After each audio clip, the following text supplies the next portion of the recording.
அஸ்ஸலாமு அலைக்கும் வரஹ்மத்துல்லாஹி பரகாத்துஹும். சாப்பிடும் முன் ஓதும் துஆ.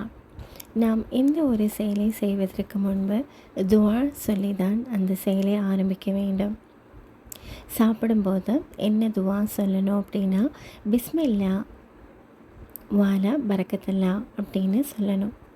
அல்லாஹ்வின் திருப்பெயரால் ஆரம்பிக்கிறேன், அல்லாஹோட பெயரை கொண்டே நான் இந்த உணவை உண்கிறேன் அப்படின்றது அர்த்தம். பிஸ்மில்லா வாலா பரக்கத்தல்லா அப்படின்னு நீங்கள் சொல்ல மறந்துட்டாலும் பரவாயில்ல, அட்லீஸ்ட் நம்ம பிஸ்மில்லா அப்படின்னாவது நம்ம சொல்லி அந்த உணவை உண்ண ஆரம்பிக்கலாம். இன்ஷா அல்லாஹ் இந்த துஆ எல்லாருக்குமே தெரியும். இது தெரியாத ஒரு சில குட்டீஸ்கள் இருப்பாங்க இல்லையா, அவங்களுக்காக தான் இந்த பதிவு. அதனால் தெரியாத குட்டீஸ்கள் இந்த துஆவை கேட்ட மனப்பாடம் பண்ணிவிட்டு இன்ஷா அல்லாஹ் இனிமேல் நீங்கள் சாப்பிட ஆரம்பிக்கும்போது இந்த பிஸ்மில்லா வாலா பரக்கத்தல்லா அப்படின்னு சொல்லி நீங்கள் சாப்பிட ஆரம்பிக்கிறோம். அதே மாதிரி நம்ம சாப்பிட்டுட்ருக்கும்போது ஒரு சில நேரங்களில் இந்த துஆவை சொல்கிறதுக்கு மறந்துடுவோம் இல்லையா, அந்த மாதிரி நேரங்களில் சொல்கிறதுக்கான இனியொரு துஆ இருக்குது. அது என்ன துஆ அப்படின்னா, பிஸ்மில்லாஹி அவ்வலஹு வாஹிரஹு, இல்லை அப்படின்னா பிஸ்மில்லாஹி அவ்வலஹி வாஹிரஹி அப்படின்னு சொல்லலாம். இதை ஆரம்பத்திலும் கடைசியிலும் அல்லாஹ்வின் திருப்பெயரால் ஆரம்பிக்கிறேன் அப்படின்னு சொல்லிட்டு நம்ம இந்த துஆவை சொல்லிட்டு சாப்பிட ஆரம்பிக்கலாம்.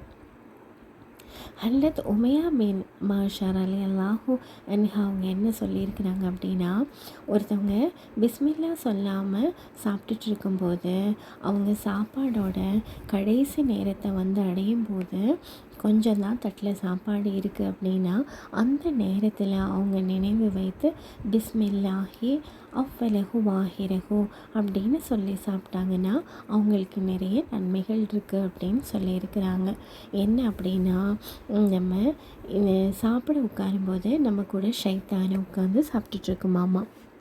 அப்போது நம்ம இந்த துஆவை சொல்லாமல் சாப்பிட்டோம் அப்படின்னா நம்ம சாப்பிட்ற சாப்பாடுகள் எல்லாமே ஷைத்தான் சாப்பிட்ற மாதிரி ஆயிடும்.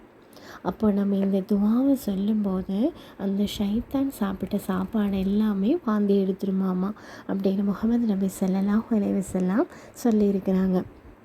அதனால் இனிமேல் குட்டீஸ் நீங்கள் எல்லோரும் என்ன பண்ணணும் அப்படின்னா, நீங்கள் சாப்பிட உட்காரும்போது உங்கள் பக்கத்தில் ஷைத்தான் உட்காந்து சாப்பிட்டுட்ருப்பான் அப்படின்றத நீங்கள் மனசில் வச்சுட்டு இனிமேல் சாப்பிட்றதுக்கு முன்னாடி நீங்கள் துஆ சொல்லிட்டு தான் சாப்பிட்ணும். இன்ஷா அல்லாஹ் எல்லாருமே நம்ம இந்த விஷயத்தை ஃபாலோ பண்ணலாம் இன்ஷா அல்லாஹ்.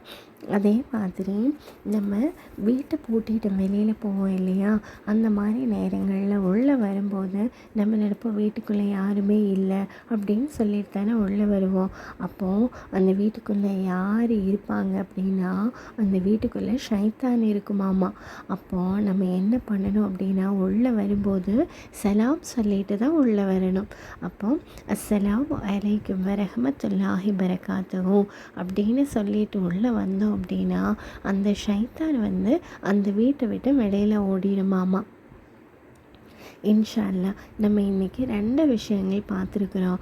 ஒன்று சாப்பிடும்போது ஓதும் துஆவும், இனி வீட்டுக்குள்ளே வரும்போது சலாம் சொல்லணும் அப்படின்ற 2 விஷயங்களை இன்றைக்கி நம்ம படிச்சிருக்கோம். இன்ஷா அல்லாஹ் இதை நீங்கள் கேட்ட ஒவ்வொரு குட்டீஸ்களும் இந்த துஆவை மனப்பாடம் பண்ணிவிட்டு இன்ஷா அல்லாஹ் நம்ம இன்னையிலேருந்து இந்த விஷயங்களை நம்ம ஃபாலோ பண்ணலாம். இதனால் அல்லாஹ் தஆலா உங்களுக்கு எல்லா நன்மைகளையும் கொடுப்பான் அப்படின்னு நம்ம துஆ பண்ணலாம். இன்ஷா அல்லாஹ் நமக்காகவும் நம்ம உலகத்தில் உள்ள அனைவருக்காகவும் நம்ம துஆ பண்ணுவோம். இன்ஷா அல்லாஹ் நீங்கள் எனக்காகவும் துஆ பண்ணுங்கள். நான் சொன்ன இந்த விஷயங்கள், இந்த துஆ சுன்னத்துகள் உங்களுக்கு ஏதாவது ஒரு விதத்தில் நன்மை தரக்கூடியதாக இருந்துச்சுன்னா இன்ஷா அல்லாஹ் நீங்கள் இந்த சேனலுக்கு சப்ஸ்கிரைப் பண்ணுங்கள். அஸ்ஸலாமு அலைக்கும் வரஹ்மத்துல்லாஹி பரகாத்துஹு.